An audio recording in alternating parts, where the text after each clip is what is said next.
Hi Math 2, this is Miss V, and I'm making a video for you on adding, subtracting, and multiplying complex numbers. The reason I'm doing this is we're going to spend some time apart this week because of field studies, and I wanted to make sure that students who were on a field study got an opportunity to take a look at what we were doing in class, and I also wanted to make sure that those of you who'd like to see it again and review what we did in class had some reference point for doing so. So today what we're going to do is we're going to talk about adding, subtracting, so I'm going to abbreviate here, add, subtract, and multiply complex numbers.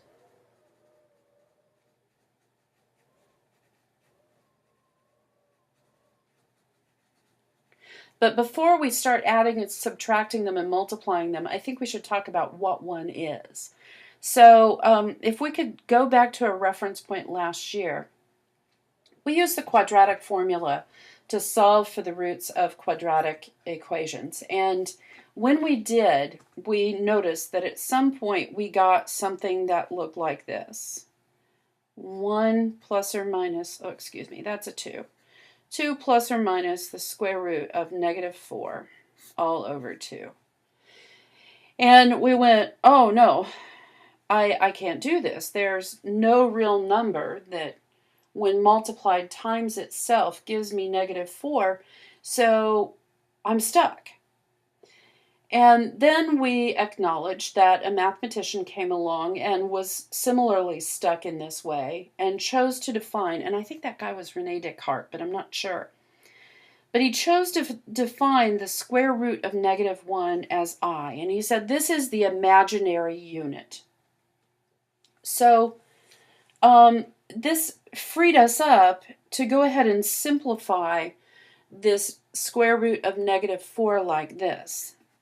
We would have, if I factor under the radical, which is always a good idea, we would have negative 1 times 4 under the radical. And we know the square root of negative 1 is I. We know the square root of 4 is 2. So this gives us a simplification that looks like that.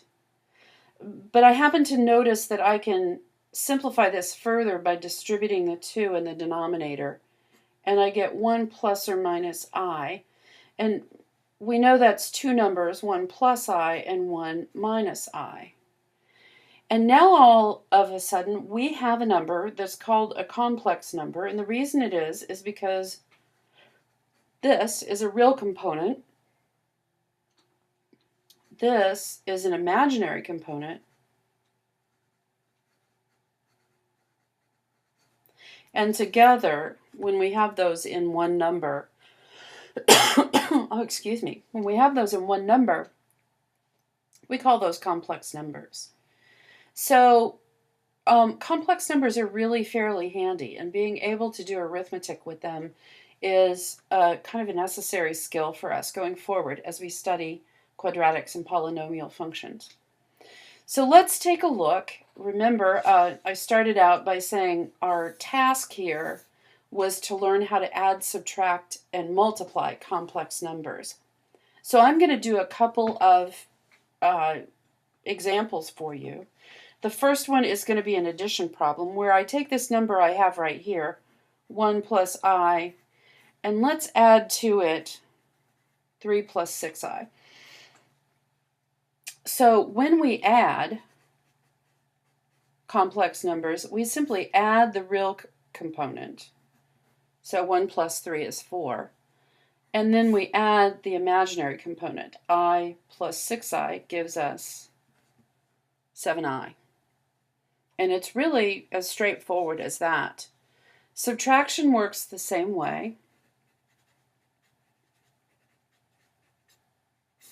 When we subtract, and let's use the same complex numbers, and subtract 3 plus 6i, what we notice is 1 minus 3 is negative 2, and I minus 6i is negative 5i. So this would be the result of subtracting these two complex numbers.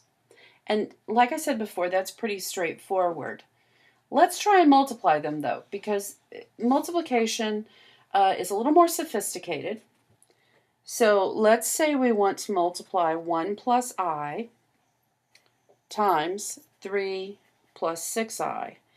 And notice these are binomials. And in the past, I've asked you to multiply binomials using the area model. I know you guys call this the box. That's not my favorite term for it, but it does seem to be a logical one.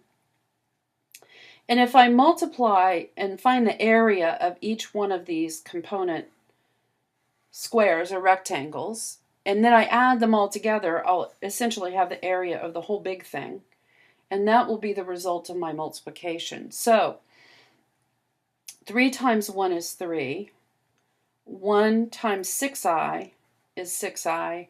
3 times I is 3I. And 6 times I is 6I squared. And I think I've got that multiplied correctly. You might want to pause the video and just verify that I've done the multiplication of each one of these individual squares properly. So if I add that all together, remember these are usually going to be like terms, and they are. So I add them, and this is what I get. Now, the little thing that makes complex number multiplication just a little bit tricky is this I squared business. And remember we had the square root of -1 equals I. Remember that part?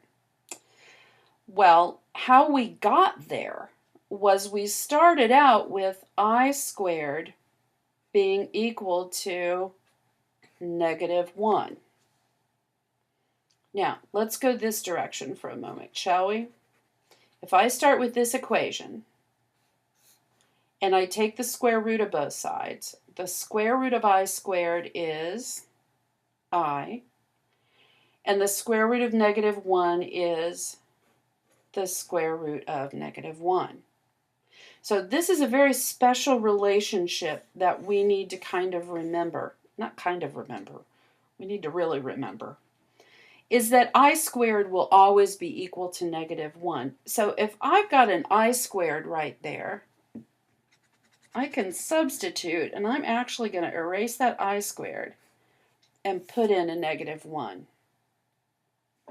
So this is 3 plus 9I minus 6. And now you'll notice we have, sorry about that, that was Zuzu. Now you'll notice we have these two like terms that we should combine, and we get -3 plus 9I for the result of our multiplication. So let me recap. We multiply binomials the same way we've been multiplying binomials for a year now. The only thing we need to do is remember that I squared is -1, and that's going to flip the sign inside this box. So let's do one more very similar to this one. Let's try 1 plus I times 2 minus 3I. And I'm going to make my area model. And I'm going to put these numbers on the sides. Excuse me. And I'm going to multiply. Here I get 2I, -3I, and -3I squared. And remembering that I squared is -1 tells me that should be a +3. -3 times -1, +3. So this becomes 5 minus I, and that's the answer to multiplying these two complex numbers.